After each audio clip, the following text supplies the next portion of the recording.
Tanawan Pike Place tayo ng phase 3. Yan. Lanaya project. Dito na tayo sa fence. Check natin to. Fence natin. Doon naman. Tapos na rin naman tayo. Then retouch na lang naman. And then SPC yung flooring natin sa second floor. So saka na lang yan. Madali naman ikabit yun pag natapos na tayo dito. Fokusan muna natin itong. Nandito yung ibang team. Tsaka dito sa kabila sa Block 9. Nandyan din ibang team. Dahil holiday na naman sa ibang project. Bawal magtrabaho. Check natin. Eh mga boss, sa Block 9. Check natin itong Block 9 naman. Dito rin sa phase 3 ng Tanawan Pike Place. Yan na. Kunti pasilip.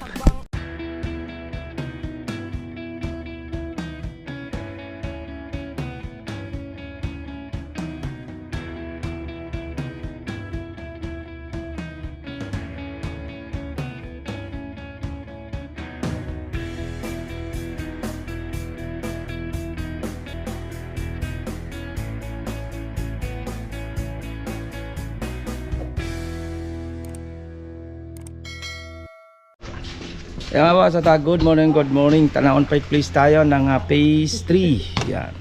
Lanaya project. Dito na tayo sa fence. Check natin to. Fence natin. Doon naman. Tapos na rin naman tayo. Then retouch na lang naman. And then SPC yung flooring natin sa second floor. Pero saka na lang yan. Madali naman ikabit yun pag tapos na tayo dito. Fokusan muna natin itong harap. Nandito yung ibang team. Tsaka dito sa kabila sa Block 9. Nandyan din ibang team. Dahil holiday na naman sa ibang project. Bawal magtrabaho. Check natin. Yan na. Good morning. Block 6 ng Tanawan Pike Place. Ito yung phase 3. Yan. Ito yung sa gate natin. Yan. Wala na yung tambak dito ng lupa. Binabkat na kagahapon. Ito na lang. Konti na lang natira. Kasi maghuhulog pa naman kami ng lupa dito. Yan. Okay. Yan. Ating ano. Ito naman yung sa entrance ng tao. Ito konting lower block lalagay lang dito. Ito naman yung gate nya. Nakakot na, tinabunan lang nila ito ng lupa para mahakot yung tambak dito. Ito na lang naman, konti na lang, nakakot na lang kasi meron pa tayong tatambakan, kaya okay naman yung maiwan yung traso na yun. Okay, mga konting pasilip lang natin. Doon naman sa loob, ano na lang naman tayo dito. Ano na lang naman tayo. Tapinis na lang naman tayo.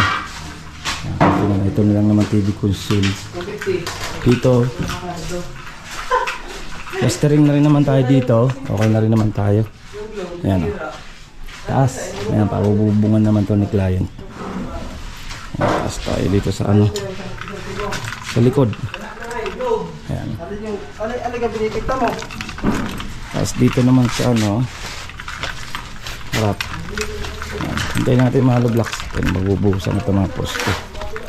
Pwede lang buhusan. Okay. Check din naman natin yung block 6. Block 9. Check natin yung block 9 din. Ayan na. Wala na masyado yung ating ano, tambak dito. Okay. Yan ba, yan natin kunting pasilip dito sa block 6. Check naman natin yung block 9 dito rin sa phase 3 ng Tanawan Pike Place. Yan ba, sa block 9. Check natin tong block 9 naman dito rin sa phase 3 ng Tanawan Pike Place. Yan na, kunting pasilip. Yan na, block 9 tayo ng phase 3 Tanawan Pike Place, Lanaya.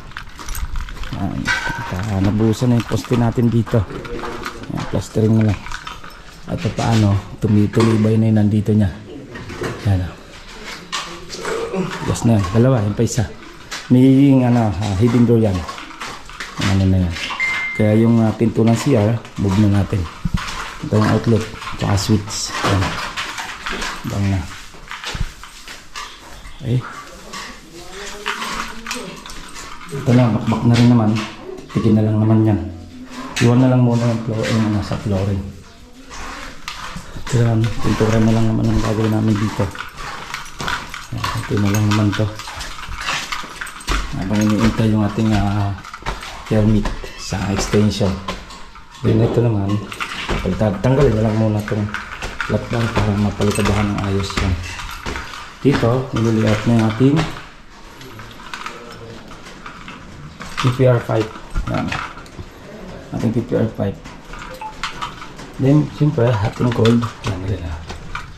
Abang na rin yung hot and cold natin. Ito kasi nakakabili tayo ng fix na. Kaya yung sukat. Sukat ng hot and cold natin. Ano, maayos. Hindi ka malilito o hindi ka magkakamali, tatagilid man or kukulang. Hindi. Kasi nakasakto na yan. Ito na, titik-tikin na lang naman yan. Mabaluin natin yung airbag na yon. Siguradong maglilik yan.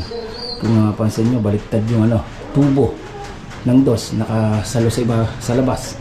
Dapat nasa loob yun yung galing sa taas. Yung dinugsong. Maglilik yan. Naman, bilis lang natin. Ganda pag malinis ang area. Pintura na lang naman gagawin dito. Railings. Ayan, parang natin ang railings. Ito naman. Ito, binuhusan lang naman ito. Kabila na ito. Okay. Natin ang konting pasilip. Block 9 ng phase 3 Tanawan 5. Ayan mga boss, yan natin ang konting pasilip dito sa ating project ng Tanawan 5 Place ng phase 3. Ayan, ito yung linayan natin. Ito yung block 9 and then yung block 6. Ayan. Date naman natin may bukas siguro yung yung Amaya, Cetrina, Carmenway. Yan ang update natin. Okay, yung tingnan tayo basta. Ito pong J Uragon Vlog, napakaganda po ng channel na ito, no? Tungkol po ito sa construction. Actual construction po ang channel na ito, no? Pag pinanood nyo po ito, panalo po kayo sa channel na ito. Napakaganda po ng mga video niya. Lalo na pong magaganda, no, yung mga iba't ibang design niya. Kakaiba po yung mga iba't ibang design niya sa mga kisame. Subukan nyo pong panoorin J Uragon Vlog na ito. Matutuwa po kayo pag pinanood nyo po yung mga video niya. Maraming salamat po.